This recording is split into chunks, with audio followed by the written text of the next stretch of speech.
Hey, what's happening, everybody? My name is Mark Farzy. This is the Farzy Show, presented by Steven Singer of Steven Singer Jewelers. Yeah, it still feels like a playoff loss. Still feels like a playoff series, and this is not the way I wanted to see it start off. Ranger Suarez, again, dominant in a start, and the Phillies, unfortunately, couldn't get him a win. One, as great as he has been, as great as Ranger Suarez has been, he's got one win to show for it over his last 5 starts, where he's only posted an ERA of 1.38 in those starts and only gone at least 6 innings in all of those starts, which, of course, it's supposed to help your bullpen, yet guys weren't available last night in the bullpen. Interesting. We'll hear from Rob Thompson on the loss. We'll hear from Rob Thompson on the fact that the Phillies didn't have a full bullpen yesterday despite the day off. We'll get into all that as the show goes on. We'll talk about JT Realmuto and what exactly went down at first base and second base where he got thrown out in the 8th inning. I don't know. I don't understand. JT Realmuto is a really good ball player, a smart ball player. He does not make mistakes like he made last night. And I'll be honest, when I saw that ball start to go out into the outfield and I saw where it was, I saw where Harris was playing, I thought, oh, JT might get 2 out of this. And then when the throw came into second and I saw where JT Realmuto was barely even in the frame when the throw came in from the outfield and they started panning down to second base following the throw. And I'm like, well, where's JT? Oh, he held up. Okay, it probably wasn't going to be. And then he comes into the frame and he gets thrown out. And I saw the slide. And when you saw the slide initially, I thought, oh, wait, maybe he did avoid it. And then he does that. Oh, you got to check that. Starts pointing to the dugout to review it. I think he was safe. He still shouldn't have gone. He was called out because there's no way to overturn it. You can't be 100% sure that his fingers never came off the bag or that maybe he wasn't. I don't know. He might have been tagged on the crotch. To be honest with you, he might be. I know this is a family show. He might have been tagged on the crotch before he got to the bag. I'm not sure. Okay. So I don't know. But I still think he was safe. I think he beat the tag, and I think he held the bag with his fingers before. But the fact of the matter is he was called out on the field. The fact of the matter even before that was he shouldn't have even gone. The play beat him. If you're going by old school rules before even instant replay was involved, before challenges were involved, the play beat him. He's out. And the play beat him by a mile, which is all the more reason why. It wasn't like he was running to second base and going, I got a tricky slide up my sleeve to make sure I don't get tagged here. No, he was rounding first, decided to go for second. We've seen Bryce Harper do it. We've seen Nick Castellanos do it. Even Bryce Harper isn't 100 for 100 whenever he does this. Neither is Nick Castellanos. He's been thrown out at second this year, trying to stretch singles into doubles when he shouldn't. JT Realmuto tried to do that. But here's the thing. He did that with 2 outs. And the Phillies weren't necessarily hitting with runners in scoring position anyway. Bryson Stott, of course, in the very next inning leads off by getting a double. So that was nice, but I don't know if he does that same thing in that same situation with runners on second and third with 2 outs in the bottom of the 8th inning. But here's what I do know. I would have loved to have found out. Runners on first and third, it would have been, with Bryson Stott at the plate. 4-1 ball game. Yeah, I would have loved to have seen what was going to happen. But unfortunately, the Phillies and bad base running rears its ugly head. And apparently it's contagious because it never happens with JT Realmuto. Very good ball player. Good head on his shoulders. Bad play last night. Bryce Harper is now at 21 games without a home run, so that's a season-long homerless streak for Bryce Harper. We'll get into that. We'll get into the Ranger Suarez's start. We'll get into Brandon Marsh. Sometimes, you'll hear coaches try to make excuses for players about when they hit the ball hard. Even if they're not getting hits, it shows that they're squaring up pitches well. Brandon Marsh had a couple of, hard hit balls, whatever. But last night, it really all started to come together for him. A 3-hit night for him. And the Phillies still couldn't capitalize on the opportunities that he helped provide them last night. Absolutely terrible the way the Phillies started off this series as far as their offense goes. 1 for 12 in total with runners in scoring position. 1 for 12. And what really is amazing to me is that what's coming with Spencer Strider. You know that you are going to see 80% fastballs. Like I started tracking them last night during the game. You're going to see like 80% fastballs in a Spencer Strider start. And still, if you're sitting and waiting on a fastball, you just sort of pounce on a fastball. You know you're going to get a first pitch fastball. They still swing and miss. They still overswing, anticipating that the ball is going to be in the strike zone, and it's not. And they have to flail at it. Trey Turner caught himself up in that a couple of times last night. Nick Castellanos caught himself up in that a couple of times last night. You know what's coming, and you still can't hit it. That's when you know a guy's really locked in. And I saw the numbers there. I think it's Dwight Gooden has 302 strikeouts in his first 35 starts. 302 strikeouts in his first 35 starts in his career. Spencer Strider, 35th start. Last night, he has 301. So one fewer than Doc Gooden. It's right around that realm there, but he's second behind Doc all time. Dwight Gooden. I'll refrain from using Doc. But for me, I'm watching him last night, and I'm thinking, it's not just the Phils. I mean, the guy has put together a nice little career for himself in the first two seasons, started his career off well in his first two seasons. So it's not just the Phillies. But, man, it seemed to work well for the Tigers. It seemed to work well for them. They took Spencer Strider for a lot of runs there. It's tough. It's tough to watch that game last night. And as a viewer, know what's coming, and the hitters still can't hit it. That's where you know you got some nasty stuff. And it certainly was working for Spencer Strider last night. But why? I feel very let down today because you have not seen in the last 100 years the Phillies and the Braves be this hot facing off against one another at any point in the season in the last 100 plus years. I saw the numbers. They were the bean eaters versus the Phillies. It's the last time these two teams faced each other where they both had 6-game winning streaks going into the game. And they blow it like this. The Phillies blow it like this. It was close. It wasn't a blowout, but it certainly felt like it because you were deflated so many different parts of this game. Again, 1 for 12 with runners in scoring position. First inning, they start things off by getting Kyle Schwarber on. They can't do anything with him. They get Brandon Marsh lead off with a double. Can't do anything with him in the third inning. Fourth inning, Harper and Realmuto start the inning off with back-to-back base hits. Can't do anything from that. You end up grounding into a double play off the bat of Bryson Stott. There was just nothing the Phillies could really do in this game. They had one hit with the runner in scoring position. It was a man on third, and it was when Nick Castellanos just said, with 2 outs, to hell with this, I'm going to put one in right field. He puts one in right field for an RBI single. It was the only run of the Phillies ball game. Or excuse me, the first run of the Phillies ball game. And then in the ninth inning, they get one more run on an RBI ground out from Cody Clemens after the Bryson Stott leadoff double. It was very rough to see what the Phillies were doing last night at the plate, and frustrating. And while Spencer Strider was keeping them off balance, Ranger Suarez was doing the same thing for 6 innings. He was phenomenal. He was an ace quality starter. And you know what? If you do that for 5 straight starts, it's no longer ace quality. It's an ace. And you want to talk about Zach Wheeler, what he could be providing for you. You want to talk about Aaron Nola, what he's supposed to be providing for you.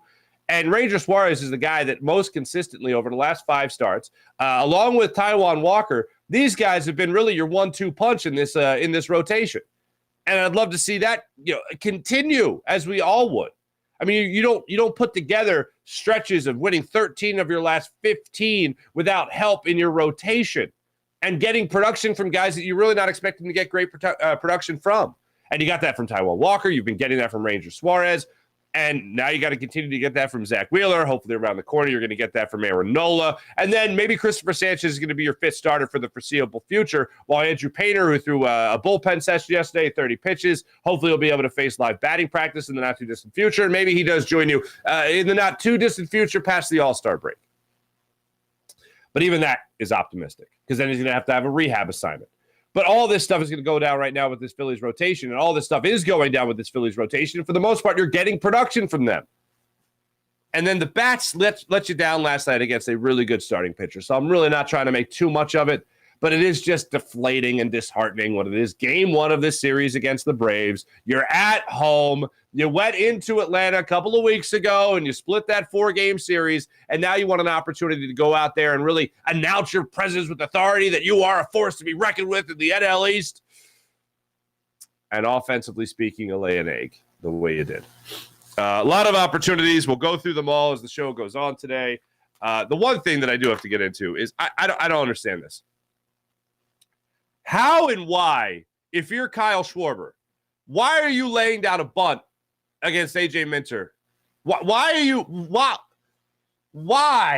are you laying down a bunt against the guy that the last time you faced him, you got an RBI double, a game-tying RBI double against him. I believe it was in the 7th inning in Atlanta against the Braves.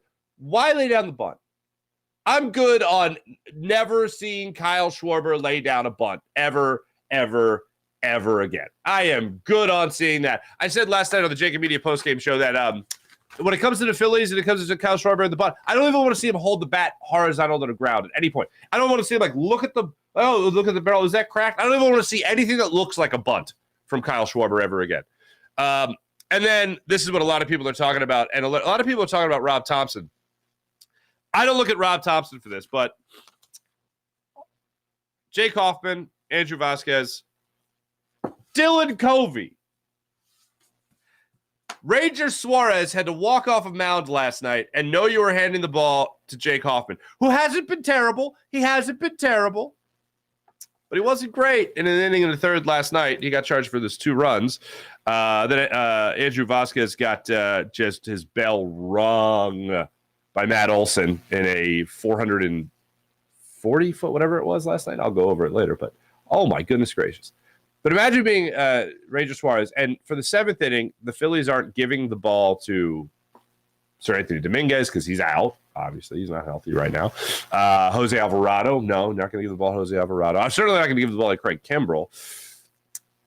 Jake Hoffman gets the ball in that 7th inning because your other 3 guys, horses, if you will, Alvarado was unavailable, Marte unavailable, and Craig Kimbrell is not going to be coming in the 7th inning. That's not a Rob Thompson call. That's a front office call. And I know people are calling out Rob Thompson after the game. And look, I am not afraid to call out Rob Thompson. And I give credit where credit's due, and I give criticism where criticism is due. And Rob Thompson has had a lot of criticism for me this season. But when it comes to this particular instance, I got to look at the front office and say, this is what they're telling him. They're telling him who's available and who's not available. I don't want to see Jake Hoffman in that spot. I want to. It's a 1-1 ball game against the Braves. Jake Hoffman isn't my first call. All right. Dylan Covey never gets into the game. But this is who was available. You know, people can talk all they want about the pitch clock. And I actually like the pitch clock. And I've told you guys that before. But if I could change one thing about baseball right now, it's got nothing to do with rules. It's got everything to do with the way pitchers are trained these days, mentality of pitch. I would change the pitching in baseball. If I could snap my fingers and fish a wish and say, I wish this one thing would go back to what it was 20-some years ago, whatever, it would be the way pitchers approach the game. And whether it was Ben McDonald or it was Mark Pryor, Ben McDonald was a pitcher for the Orioles and the Brewers, for those that don't know. And Mark Pryor, these two are names that people bring up when they talk about how people handle pitchers today. They don't want them blowing out their arms too early and all that stuff. I wish that those instances just did not exist. And yes, I wish everyone, if it wasn't the production of Nolan Ryan, for instance, I wish it was at least the longevity and the approach to the game. Because that's what I miss. I miss guys in the bullpen that would just take the ball no matter what. I know Alvarado's coming off an injury, and you got to be a little careful with him. I know you don't have Sir Anthony Dominguez out there, but there has to be some kind of better adjustment the Phillies can make to what they put out there last night in a one-run ball game against the Braves. If there's one thing I can change about baseball, it's the way pitchers are handled these days. I'm not saying that they need to be tough and they need to be strong. No, there's something about it that goes well beyond that now. Maybe I'd blow up, instead of a pitch clock, I'd just blow up the pitch count. But that's a big thing now. And I've talked to pitchers from 20 years ago that say, I knew when I was done. I didn't need a pitch clock or a pitch count, to tell me that I was done. But last night, I thought that reared its ugly head again. In the 7th inning, Jake Hoffman, and then Dylan Covey to close things out. No, Vasquez has actually been pretty damn good this year. But Hoffman can't allow a leadoff walk. That's really what turns around to bite you in the butt. This is what Rob Thompson had to say last night about who was available, just so you hear it from him instead of me. Was everyone available out of the bullpen? No. No Alvarado, no Marte, no Strom. There's no physical concern? No, just workload. Is where we're at. Workload. Guys, we're a little short-handed today. We're not going to have Anthony Dominguez for a little while here. Anybody take the ball? Matt Strom? No? You were just starting not too long ago. You mind helping us out a little bit tonight, huh? Especially now that we know we got a fifth starter in Christopher Sanchez. Maybe. Alvarado? No, still not happening. Not going to bring Craig Kimbrell's basically asserted himself as your closer now. So, to me, I just can't stand the idea of knowing you have guys in the bullpen, and then after a start like that for Ranger Suarez, after a 1-1 ball game, you choose to go to, or the only availability you have, I should say, is Jake Hoffman. I don't get it. I don't get it even a little bit. Let's get into this game a little bit more detailed.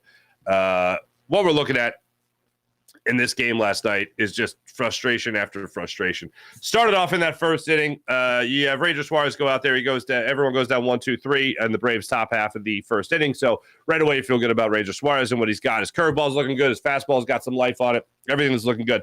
Didn't throw cutters till later in the ball game, but those turned out to be pretty good as well. But first inning, you get your first runner on. First pitch of the game, Spencer Strider, 97-mile-per-hour fastball. Kyle Schwarber says, thanks very much, puts it in the center field for a base hit. Then Trey Turner flies out to right. Nick Castellanos strikes out. Bryce Harper gets a base hit to center field. He got first and second with 2 outs. JT Realmuto foul tips the high heat into the mitt of Travis d'Arnaud. 14 of his first 19 pitches for Spencer Strider last night, fastballs. Phillies get 2 hits out of it. All right, maybe they're seeing the fastball well. Okay, let's see how this game goes on. Second inning, Travis d'Arnaud leads off with a walk. He works a full count. Olsen strikes out, looking at a sinker on the outside corner. Then Ozuna gets a single. You get first and second with 1 out. Arcia goes up there, and he strikes out on a 94-mile-per-hour fastball. And then Pilar, holy pots and pans, with 2 runners on. Ranger Suarez throws that nasty curveball and gets Pilar to strike out. It was a humdinger of a curveball. Going to the second inning there, the bottom of the second inning, Bryson Stott gets the bounce out to first. Alec Boehm strikes out. Cody Clemens goes up there and strikes out as well. 11 pitches of 15 in the inning. 11 of 15. Fastballs, Spencer Strider. Third inning, Harris grounds out to second to lead off the inning. Acuna flies out to center field. Albies gets a single, and then Riley flies out to center field. 8-pitch inning in the third for Ranger Suarez. He has 42 pitches at the close of the third inning, so he is cruising at this point. Fourth inning, bottom of the third inning, Brandon Marsh leads off with the double to right field. He gets a slider after 4 fastballs, gets a slider, and he puts that into right field. Kyle Schwarber steps up, grounds out to third. Now, Marsh goes to third on this, so you have a runner on third base with 1 out. Trey Turner hits a little bouncer back to the pitcher, Spencer Strider. He grounds out. 4 fastballs in that at bat. Nick Castellanos strikes out on a slider in the dirt. 4 fastballs in that at bat, and the Phillies can't bring Marsh home from third. Runner on third, 1 out, can't score him. Fourth inning, Travis d'Arnaud strikes out to lead off that inning on a changeup. Olsen flies out to center field on an 8-pitch at bat. Ozuna strikes out again on the nasty curve. That one a little bit more of a laboring inning for Ranger Suarez, a 20-pitch inning there in the top of the fourth. Bottom of the fourth, this was probably the most frustrating play other than JT Realmuto being thrown out at second in the 8th inning. Bryce Harper leads it off with a single to left field. 4 fastballs in that at bat. JT Realmuto gets a single. First pitch of that at bat, single into right field. Runners on first and second, nobody out. Something brewing in the 4th inning. Not so fast. Bryson Stott hits a one hopper to short. They step on second to get Realmuto on the force out. Harper then has to try to take third. They tag him out at third. Out. First and second, nobody out. Runner on first with 2 outs. Damn it. Okay. Alec Boehm then strikes out in the 4th inning to close that out there. Fifth inning, Arcia flies out to center. Pilar strikes out. Harris gets an infield single to Suarez. Suarez waited an extra downbeat. Ended up not being a big deal because they didn't get any runs in the inning anyway. And then at the bottom of the fifth inning, Phillies are able to get on the board. This is the thing. You get the first out of the inning with Cody Clemens striking out. Then Marsh goes up there, gets a single. Schwarber goes up there, gets a single. Runners on first and second with one out. Turner flies out to center field. Now you got 2 outs in the inning. Marsh is able to tag up and take third on the Trey Turner fly ball to center field. Nick Castellanos handles his business, though. He hits a single to right field on a fastball. It's 1-0 Phillies. Bryce Harper strikes out to end the inning on a slider. Well out of the zone, by the way. Sixth inning now. Ranger Suarez is a 1-0 lead. He starts off the inning by striking out Albies, looking at a cutter, high and outside, but it just drops in beautifully for a strike. And then Austin Riley steps to the plate and just demolishes a baseball to left field. A cutter that hung up on the inside. Wasn't even on the inside portion of the plate. It was inside. It was a ball. It was a bad pitch. And, man, Austin Riley just dropped a swing on it. All of a sudden, it's a 1-1 ball game. Then the Phillies go down 1-2-3 in the bottom of the sixth inning. And in the seventh, Jake Hoffman comes on in relief and let the games begin. Arcia leads off with a walk. Rosario gets the double. They hold Arcia at third, second and third, no outs. Harris grounds out. Oh, Harris hits a bullet of a one-hopper to Cody Clemens, who fields it beautifully, and then he touches first base for the first out of the inning. Acuna steps up, gets the RBI single. Not running hard, but they don't seem to care. First and third, 1 out. It's now a 2-1 game for the Braves, and then Albies goes up there and gets the RBI ground out. 3-1.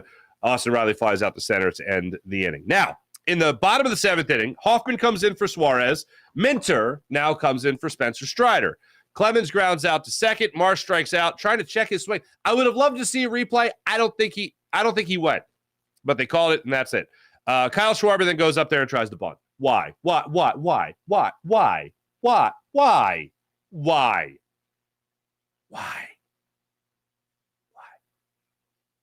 You're as hot as hell in June. You're facing a pitcher that you got a double off of the last time you faced him, and you surrender with a bunt. It's the most frustrating I've been with Kyle Schwarber since he tried to lay down a bunt in the World Series. But, it is what it is. And, yes, I'm aware of how the season started for Kyle Schwarber. Then the Phillies get nothing out of that. Eighth inning, another run is scored. This time, Jake Hoffman goes in. He gets d'Arnaud to strike out. He starts off that inning with getting d'Arnaud to strike out looking. And then they go from Hoffman to Vasquez. Vasquez faces Olsen. Olsen, 438 feet down the right field line, upper deck for a home run. It's a 4-1 ball game. After that, Vasquez is able to get out of the inning. Bottom of the eighth inning, Turner leads off with a fly ball to center field. And it was hit well, just not well enough. Stays in the park. Castellanos then works a walk. Harper strikes out on 3 straight curveballs. JT Realmuto with Nick Castellanos on first base hits a single into left center field. A lot of green, man. That ball was rolling into left center field. Realmuto decides that it's hit slow enough that he could take second, and it was not. Acuna comes in, fires to center, Harris comes in, fires to second base, and gets JT Realmuto. The play definitely beat him. As I said earlier, he had a nifty slide on him, and I think he made it into the bag and he was safe, but he was called out. They go to review. Inconclusive evidence. The ruling on the field stands. JT Realmuto is out. Phillies are out of an opportunity to score runs with a runner on first and third with 2 outs, with Bryson Stott coming up. And that's all the Phillies wrote in that inning. Ninth inning, Braves go down. After Acuna gets an infield single, Albies, Riley, and d'Arnaud all go down. And then ninth inning, Phillies get 1 run on the Cody Clemens RBI ground out. Led off by Bryson Stott with the double. And then the Phillies can't cash in, and Kyle Schwarber strikes out to end the threat with Brandon Marsh standing on Brandon Marsh stole second. And, just couldn't do anything. Okay, 2 hits in the inning. and they get a run out of it, but that's it. Ranger Suarez, 138 ERA over his last 5 starts. That's 33 2/3 of an inning, 1 win to show for it. Missed opportunities, biggest opportunities missed for the Phillies come in the first, third, and fourth when they had runners, or when they put the leadoff man on at least, and they couldn't get anything out of it. Very frustrating loss. This is Rob Thompson talking about this Phillies squad after the game. Yeah, we had some chances. He really pitched well when he had to. He hunkered down, runners in scoring position. We got a lot of swings and misses out of him. But we did have our chances. We got some base hits and just couldn't come through. That would be a way to sum it up there, Philly Rob. That would be a way to sum it up. One thing that was said that was interesting after the game by Rob Thompson was when he was talking about Ranger Suarez and how hot he has been over his last 5 starts. Again, 138 ERA. He talked about how it's helped the bullpen. He's talked about how it's helped the bullpen. Apparently, it hasn't helped you that much. If Sir Anthony Dominguez is now hurt, Matt Strahm on a day off can't go, Jose Alvarado after a day off can't go, and your best option is Jake Hoffman, followed by Andrew Vasquez, followed by Dylan Covey.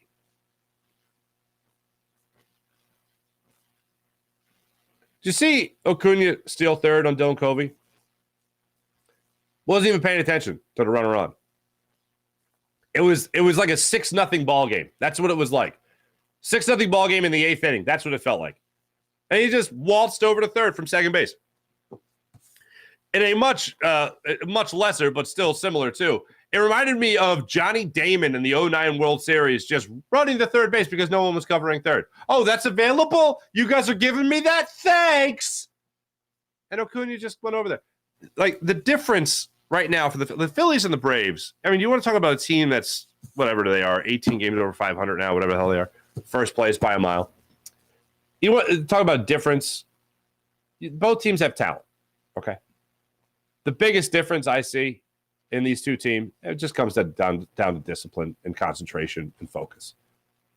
Like, just doing the little things to help you win. Phillies don't do the little things well. Little things over 162 games, that they turn into some pretty big things. And the Phillies can do big things well. Like, for instance, I remember making this argument in the beginning of the season. I think it was after really early in the season, too, when Brandon Marsh rounding third against the Yankees and then having to go back to third, and he gets thrown out. And as the season went on, the Phillies for the first month and a half led all of baseball in base running blunders, getting thrown out on the base paths.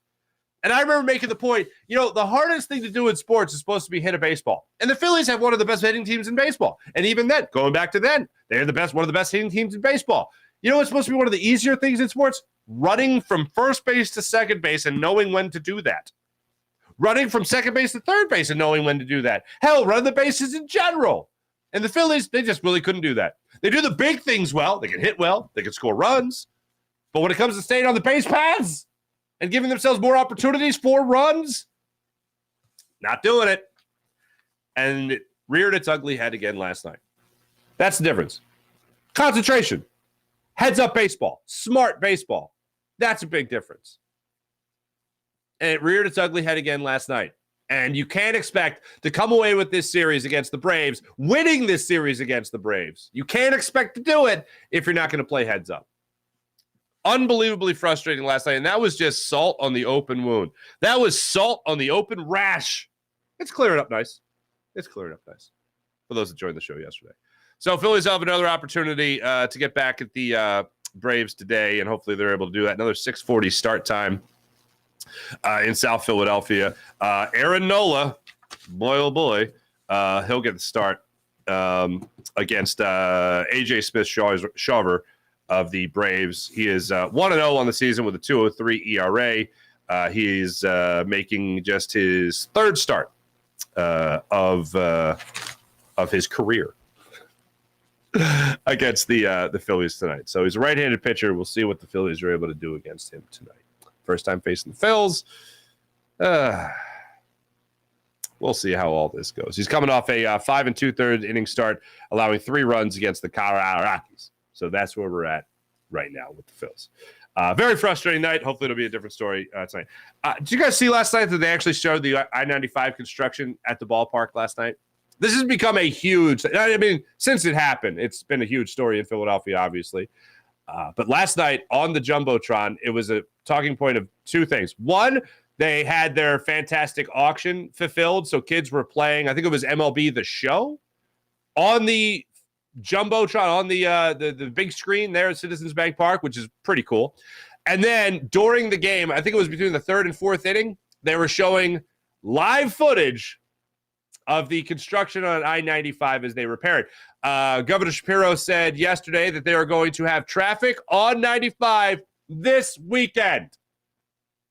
So that definitely, that beats my estimation and a lot of people's estimation. They really did it quick, man. They really did it quick. Good for them. Hopefully, everyone's saying it's safe as hell. So let's hope that it's safe as hell. But yeah, Phillies will be back at it tonight, 6:40 against the Braves for game 2 of this 3-game series. Big conversation has been about Tobias Harris. And we got into this conversation yesterday with our friend Austin Krell of 97.3 ESPN. And he is their Sixers insider. And he does not think that Tobias Harris is going to be back on the 76ers. So this has led to speculation that with the draft coming up tomorrow, that Tobias Harris is going to get dealt. I don't know who's giving you a first-round pick for Tobias Harris. I don't know who's giving you a second. I mean, you could probably get a second-round pick, but I don't know who's willing to trade for Tobias Harris right now. You could talk about teams that potentially are just looking to add cap to get to the cap floor. You could talk about teams just taking a 1-year expiring deal and just seeing where they go with that. But if this trade goes down, I don't see it happening on draft night. I know a lot of people are talking about it. A lot of people are speculating about it. There's a lot of speculation out there and not a lot of reports. But I just still think, yes, his deal is still easier to move on from than it ever has been, considering it is just 1 year left on his deal.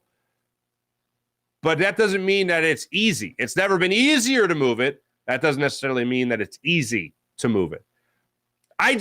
Even if the Sixers are really trying to move Tobias Harris, and they can alleviate themselves some cap and some money and save in that regard, they're still going to have to trade for money in return. So I don't know where the benefit is of trying to move him right now. I see Tobias Harris potentially being a change at the deadline, maybe a change a month or two into the season.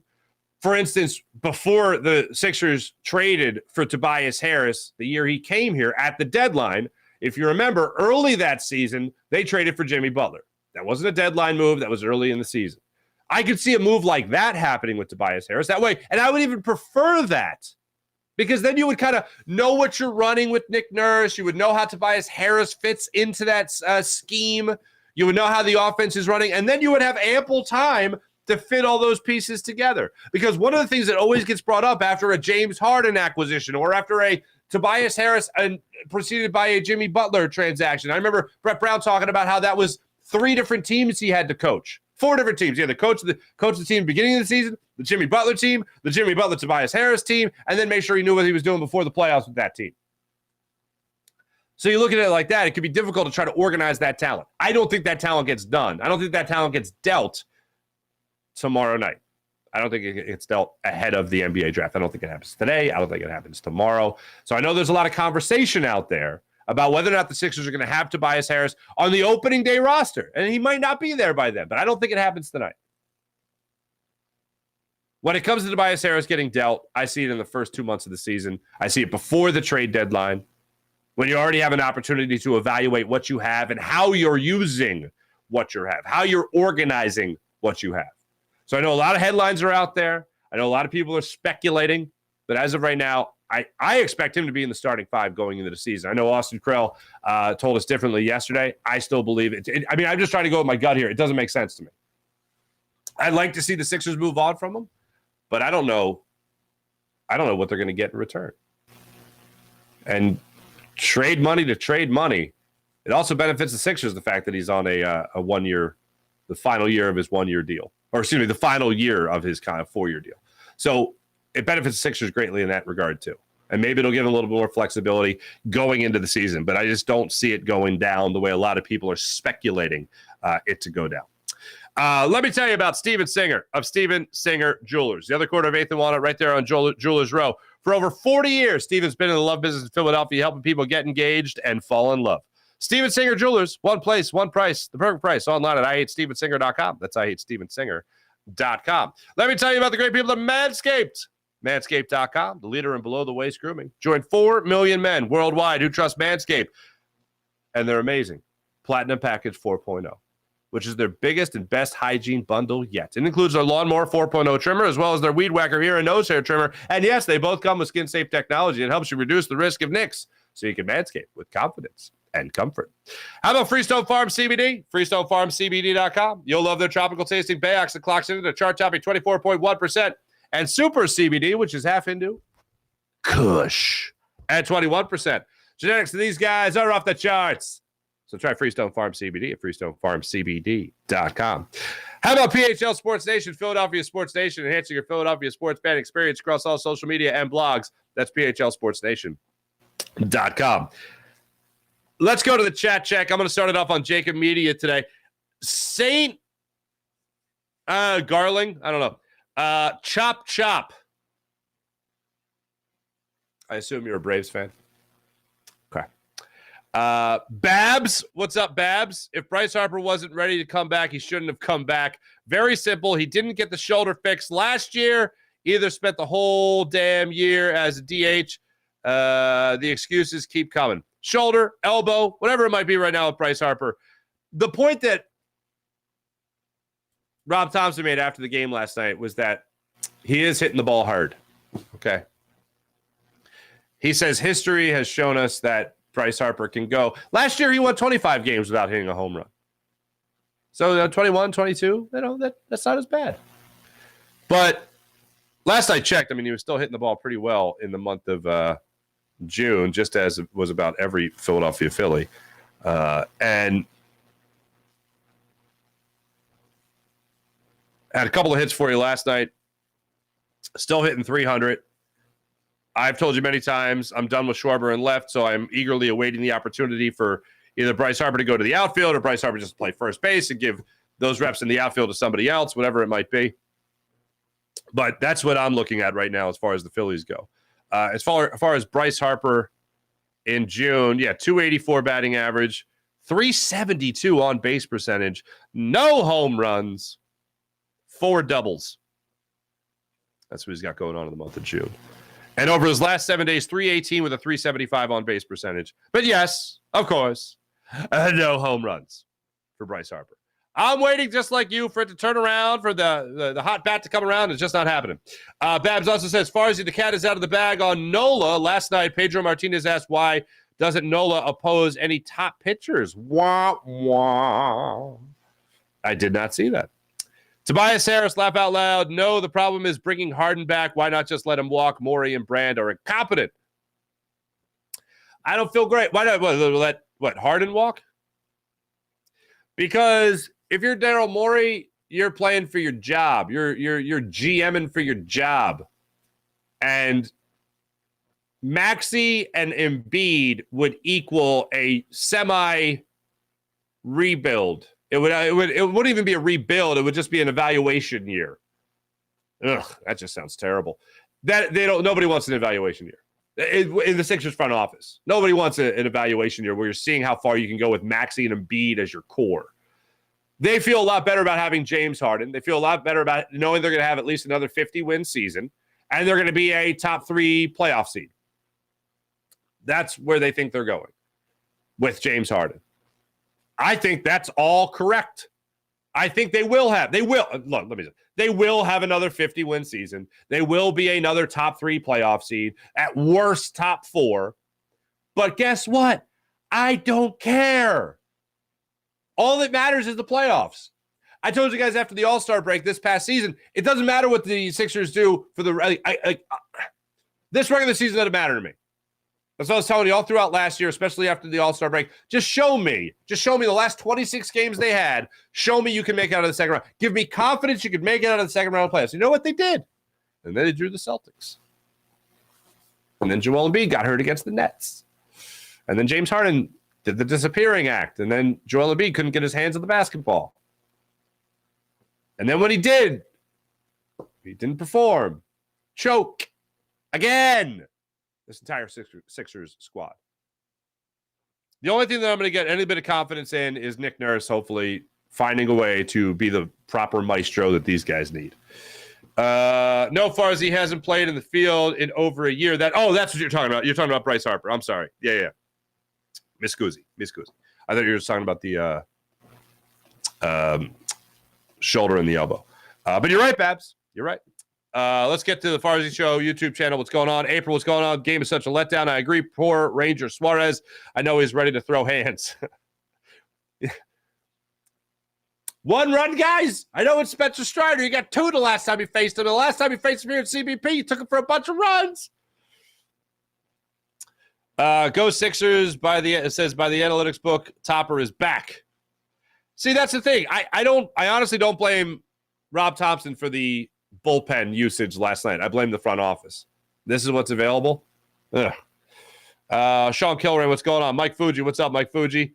Good market, good peeps. Happy Tuesday. The Fightins beat themselves. Certainly feels like that. Phillies might be the worst base running team in baseball. I think they are I think statistically speaking, they are the worst base running team in baseball. Sean Killer, one thing I do know is that JT was safe. Those guys in New York knew they screwed up after the fact. Thoughts? He shouldn't have gone. You're really leaving it up to chance. Like he was here's my issue. The throw beat him by so much that only furthered my initial thought of he shouldn't have gone. He had a fancy schmancy slide and he got in. But the ruling already stood. It stood, unfortunately. His fingers didn't move off the base, plain and simple, from my view. Sean, I agree with you. I don't think they did.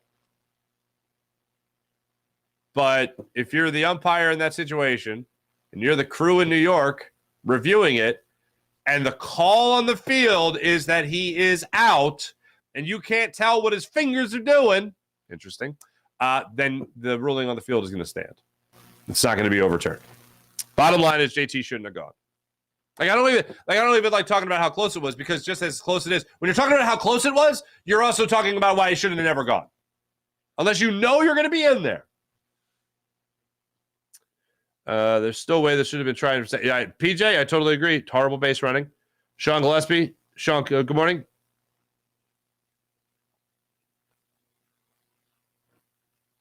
Sean Kilroy, need to see Nola shine tonight. No excuses. 1,000% with you there. How great would you feel if Nola just walked off the inning or walked off the mound today with 7 innings in his back pocket, 7 scoreless, 8 scoreless, beaming, right? Feel fantastic. Mike Fuji, Farzy, you should mix on the turntable. Why? Why? Yeah, thank you. Arm Zebra 80. JT was safe, but he should have never been going to second. This is if you're to sum up being a Phillies fan, that's how you sum it up right now. He was safe, but he should have never gone. That's how you should have done it. Ray, what's up, Ray? You have to question Thompson's managing. Should have walked Acuna. I agree with that. In the 7th inning with runners at second and third. So we had first base open. Get Hoffman out. Have to coach like it's the playoffs. It certainly felt like that. That's a very valid point. Yeah, I should have mentioned that as well. And he was asked about it after the game last night. Rob Thompson was asked about that very thing, about walking Acuna in the 7th inning. And he said, hey, the question was, any thoughts of walking Acuna? No. So there you go. But Ray, excellent point. B.I. Sanchez, morning all. Thank goodness I was at the Baby Rexa concert last night. Were you at the Fillmore instead of watching the Phillies bullpen blow up? Is she okay? I saw somebody throw a cell phone at her. Got her in the old eye. Pow. Right in the eye. That's not good. Nothing was worse than Acuna just casually stealing third. Sean Kilrain, I can't agree with you more. That was horrible. Absolutely horrible. Oh, they're going to give me this now? Cool. Thanks, Dylan Covey. And Dylan Covey, I'm sorry, for the people on the podcast, this is going to be a very visual thing. So all I have down here is an apple. I don't know where my baseball is. So, all right. So Dylan Covey is like at the mound, right? And he's this is a Fiji apple. Okay. I just have huge hands. Kidding. All right. Anyway,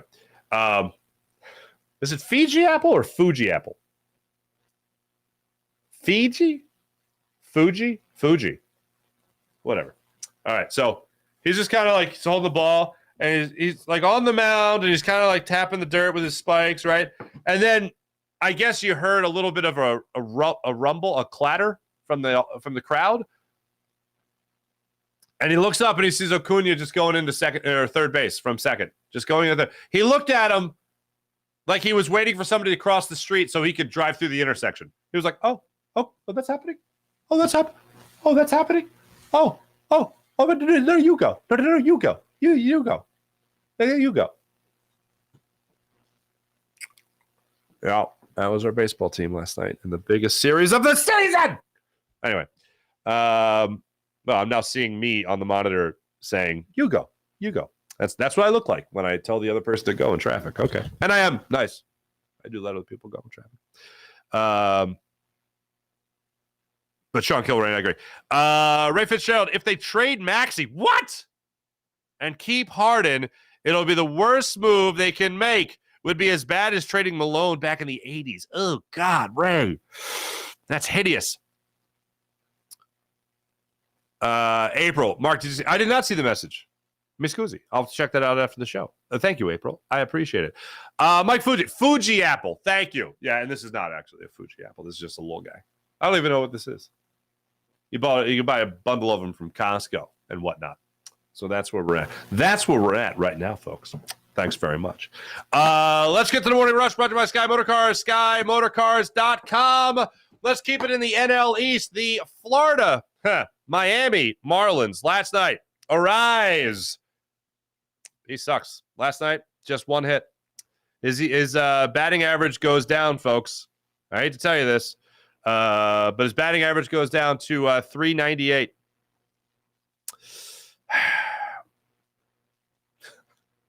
.398 batting average on June 21st is what he's going into games today with a 398 batting average. The Marlins did lose last night to the Toronto Blue Jays 2-0. Unfortunately for the Marlins, fortunately for the Phils, they don't lose any ground on the Marlins in the NL East, at least as that goes. So, hey, at least there's that, folks. As far as the wild card standings for the Phillies, with the Phillies losing last night, they look at the wild card standings right now, unfortunately, with the Dodgers winning and the Brewers winning. The Phillies are now 2 games out of a wild card spot, as are the Brewers. They both trail the LA Dodgers for the final wild card spot right now going into June 21st. That's where we're at right now. Aaron Nola, as I mentioned before, gets the start for the Phillies tonight, 6:40 against the Atlanta Braves. Aaron Nola actually not coming off an atrocious start, ladies and gentlemen, so go figure. Aaron Nola, 4 runs were allowed against the Arizona Diamondbacks. We all know it was in the big inning. 4th inning, was it? 6 2/3. He went against the Diamondbacks, 9 strikeouts, only issued 1 walk. Previous to that, he allowed the 6-run performance against the LA Dodgers. He dominated the Tigers, got shelled by the Mets, got shelled by the Braves in the last time he faced them, allowing 5 runs in 6 innings of work almost a month ago on May 25th. So that's what Aaron Nola will be bringing to the table today against the Atlanta Braves in South Philly. I'd be surprised. I'm at the point now where if Aaron Nola gives you a solid start, not even a great start, but a solid start, I'm surprised. I have said one of the worst things you could say about a guy that's supposed to be an ace is that he, like, after a start, well, at least he gave you 6 innings. At least he gave you 7. He's not an innings eater. 4th and 5th starters are innings eaters, not guys that are supposed to be aces. When you start talking about longevity, it's like talking about a wide receiver who blocks well, okay? Nobody wants that. They want a wide receiver who catches. All right? If you're a number 1 guy, you shouldn't be, this blocking is really good. No. He should be catching footballs. Aaron Nola should not just be eating innings. He should be putting up numbers or stopping another team from putting up numbers. That's what he should be doing. It'd be a great thing to see him bounce back tonight. Man, would it be a great thing. To know that you could go into game 3 with a chance to win this series. Here's what I want to avoid. Tomorrow morning when I sit in this seat with you guys, I want to talk a little bit about the NBA draft, what I think the Sixers are going to end up doing, and I want to not use this word, salvage. They'll try to salvage a game in this 3-game series. I don't want to have to say the word salvage. Please, don't make me say the word salvage. Please and thank you. I saw Brandon Graham was on with our friends over there on the Jacob Media YouTube channel. That would be, of course, Derek Gunn and Rob Ellis on Sports Take. And one of the things that Brandon Graham got into was the fact that the Philadelphia Eagles have a chance to be even more special this year than they were last year. In case you forgot, the Eagles made it to the Super Bowl. The Eagles were 8-0. They had the runner-up to the MVP award as their quarterback. They had an all-pro at quarterback. They had studs at wideout. They had a 1,000-yard wide receiver. They had a tight end that I believe would have been a Pro Bowler had he not gotten hurt. 7 members of the Pro Bowl on this squad? Not too bad. That's a pretty special year. Brandon Graham says they have a chance to even be more special this year. Hey, man. Yeah, you definitely have that chance because now you're going into the season knowing you have an NFL MVP caliber quarterback. Last year it was in question. Now you got that guy. I think your running back room is better than what it was last year. I think your tight end room is still just as good. I think you're creating a little bit of a competition with the 3rd wide receiver spot between Quez Watkins and Zacchaeus coming in here from Atlanta. You already have your top 2 spots locked up. You have a pretty stacked team. Your secondary has some questions. But for the chance to be more special, you've added 2 rookies on this defense that are supposed to go out there and be playmakers. So although you look at the safety position, you have some questions. Nakobe Dean, Nicholas Morrow, what they could bring to the linebackers room should be interesting. But to talk about this year as if it could be more special, there's only one way. When you lose a Super Bowl, there's only one way you can make a season more special than the previous. That's winning it, obviously. So that's what I hear. When Brandon Graham says we have a chance to be more special than last year's unit, you're talking about Super Bowl victory. That's what I hear. Thanks for watching. Thanks for listening. My name is Mark Farzetta. This is the Farzy Show presented by Steven Singer of Steven Singer Jewelers. One place, one price, the perfect price. Online at IHateStevenSinger.com. Thanks for watching. Thanks for listening. Make sure you guys click like, subscribe, all that fun stuff. Jim Hyde, produced program, did a wonderful job as per usual. Be back with you guys tonight on the Jacob Media YouTube channel for the Phillies post-game show. And I'll be back with you guys tomorrow morning as well to talk about, hopefully, a dazzling performance by Aaron Nola. A Phillies win. And the 76ers coming up on draft night that they really don't have any business taking part of. At least not yet. We'll see what the day gives us. Have a great rest of your day, everybody. See ya.